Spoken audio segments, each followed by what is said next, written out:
প্ৰথমে জনাইছো এটা ব্ৰেকিং নিউজ অৰুণাচলত আসাম ৰাইফলছৰ কেম্পত আক্ৰমণ আলফা স্বাধীন এনএসসিৰ আক্ৰমণ কৰাৰ সন্দেহ আসাম ৰাইফলছৰ কেম্পলৈ ধাৰাসাৰ গুলীবৰ্ষণ উগ্ৰপন্থীৰ দলটোক প্ৰত্যুত্তৰ আসাম ৰাইফলছৰ লাজুৰ নকলৌট উগ্ৰপন্থীৰ ভয়ংকৰ আক্ৰমণ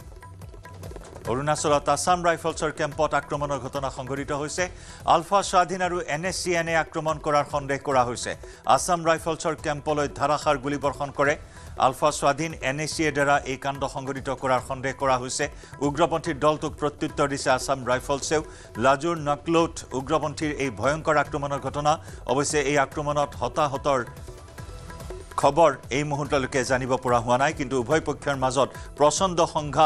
সংঘৰ্ষৰ এই খবৰ ধাৰাসাৰ গুলীবৰ্ষণ কৰা হৈছে আসাম ৰাইফলছৰ কেম্পলৈ লক্ষ্য কৰি ধাৰাসাৰ গুলীবৰ্ষণ কৰিছে আলফা স্বাধীন আৰু এনএসসিএনে এই আক্ৰমণৰ জড়িত থকাৰ সন্দেহ কৰা হৈছে আমাৰ সাংবাদিক ৰীনা কাকতি গগৈৰ সৈতে সংযুক্ত হৈছো ৰীনা এই সংঘৰ্ষ সন্দৰ্ভত শেহতীয়া আৰু কি খবৰ লাভ কৰিছে হয় জয়ন্ত যেহেতু আজি অৰুণাচলৰ লাজু নকলৌট আসাম ৰাইফলছৰ শিবিৰত ভয়ংকৰ আক্ৰমণৰ খবৰ ইতিমধ্যে পোৱা গৈছে আলফা স্বাধীন আৰু এনএসসিএনৰ দ্বাৰা এই আক্ৰমণৰ সন্দেহ প্ৰকাশ কৰা গৈছে ইতিমধ্যে আসাম ৰাইফলছৰ প্ৰত্যুত্তৰ হিচাপে উগ্ৰপন্থী দলটোক যিহেতু তেওঁলোকে গুলীয়াগুলি হৈছে বুলি ইতিমধ্যে জানিব পৰা গৈছে আৰু হতাহতৰ খবৰ বৰ্তমানলৈকে কোনো লাভ কৰা নাই যদিও ইতিমধ্যে যি অৰুণাচলৰ লাজুৰ এই লক্ষ্ণৌত আসাম ৰাইফলছৰ শিবিৰত আক্ৰমণ চলি থকা বুলি জানিব পৰা গৈছে আৰু আচলতে এটা কথা যিটো স্বাধীনতা দিৱসৰ প্ৰাকখনত যিটো আৰক্ষীয়ে যি বা নিৰাপত্তাৰক্ষীয়ে হওক বা আসাম ৰাইফলছে হওক যি কটকটীয়া